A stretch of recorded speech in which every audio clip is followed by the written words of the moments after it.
Greg Colbert, and I'm a worship leader here at Faith Christian Center. And today I wanted to discuss with us how to build new relationships. You know, I remember being 19 years old and going to my first mountaintop experience. And I remember how it impacted my life so much. And I thought I was going to take the world over because of what had been imparted into me. And I remember being on the bus and driving off the mountain.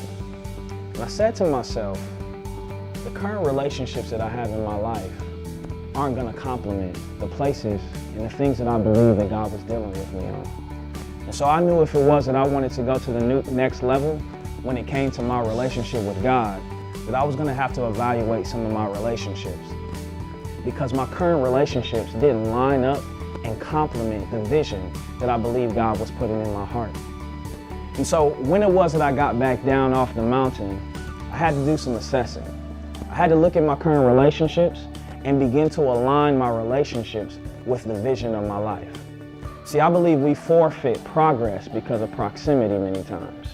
Because of the people that we have around us, it can limit where God can take us. And so the first step when it comes to coming off the mountain and have a great experience is to evaluate your relationships. And I believe step number one is to have candid conversations with the current relationships that you have with people. What do I mean by candid conversations? I believe that you have to let them know about the change that happened in your life. Let them know about your experience. Let them know the new desires and the changes that you're looking to make. And once you let them know those things, let them know that you're inviting them to go with you. I think a lot of times, especially in church, we hear, pull out your phone and everybody that's not a good relationship, delete them right now. And sometimes that may be appropriate. Sometimes that's probably necessary. But I think a lot of times, if you have influence in someone else's life, the transformation that God takes you through, some people can see that transformation and actually want to go on the road with you. And I believe that sometimes God is trying to use your transformation to help someone else's transformation happen as well. But if we offend because we cut someone off and don't do it the right way, sometimes we try to go back and impact those same people, but we can't because we burned a bridge because we just didn't have a conversation to invite them on the road that we were going. See, I believe that anytime you make this kind of decision, that it's going to be tested. And so you'll have people in your lives that after you set boundaries with them, they're not going to give in to those boundaries. They're going to see exactly if that change is something that you're serious about.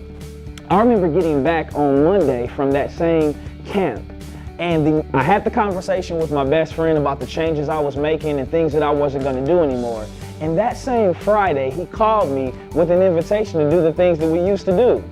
And I remember telling him, like, man, I can't do it this time. And he asked again, come on, man. And I was like, no, not this time. And he actually ended up telling me that he didn't really have anywhere for us to go. He just wanted to see if I was actually serious about the change that I said that I was going to make.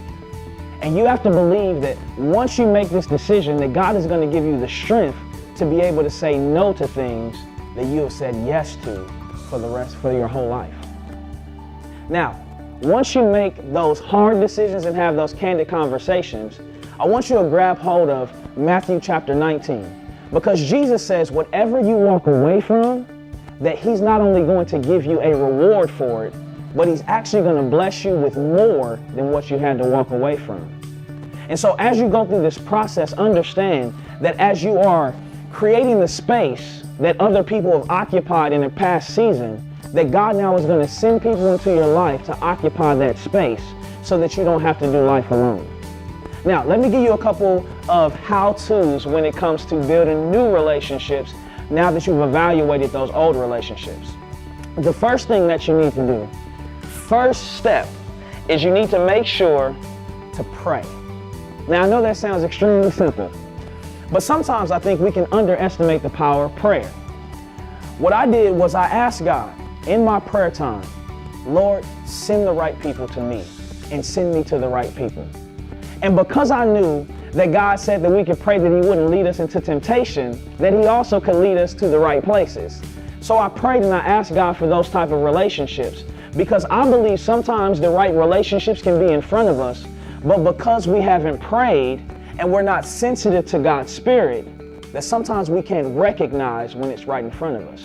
And I think prayer makes it more clear to us. The next thing after we pray is I believe we have to position. And what I mean by position is that sometimes we can't get the right relationships because we're not in the right places. And so this is where I would encourage you, get involved in a church, get involved in a small group, because as you position yourself, I believe position leads to the right relationships being able to be established and being able to be cultivated.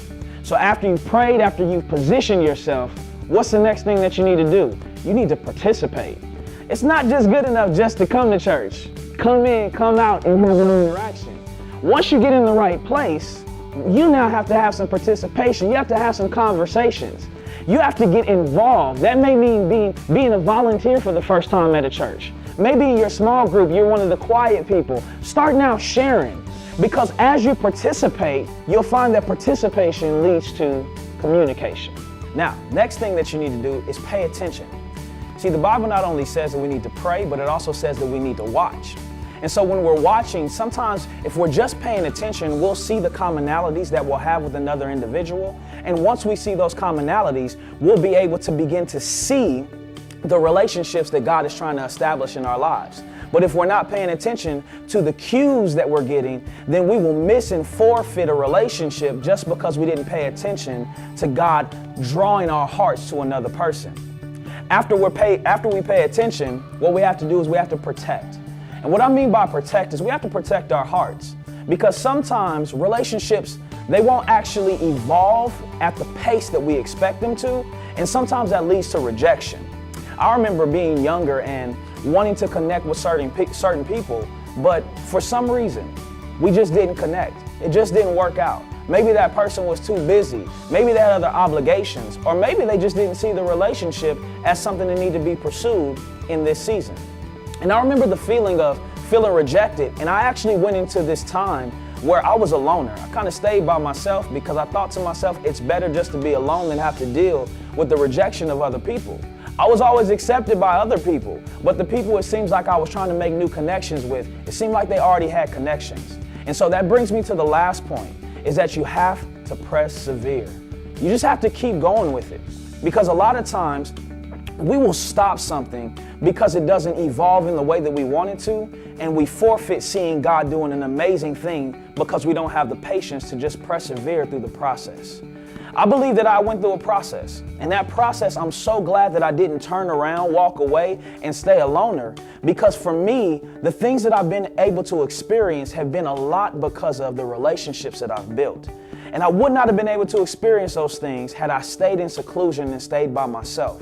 And so I would encourage you that as you're building these relationships, you're going to go through different things. You're going to feel rejected. You're going to feel like things aren't going at the pace that you want them to, but stay the course. Because if you don't get weary in well-doing, I promise you that you will reap the harvest if you faint not. I hope you got something out of this video, and remember, model man for life.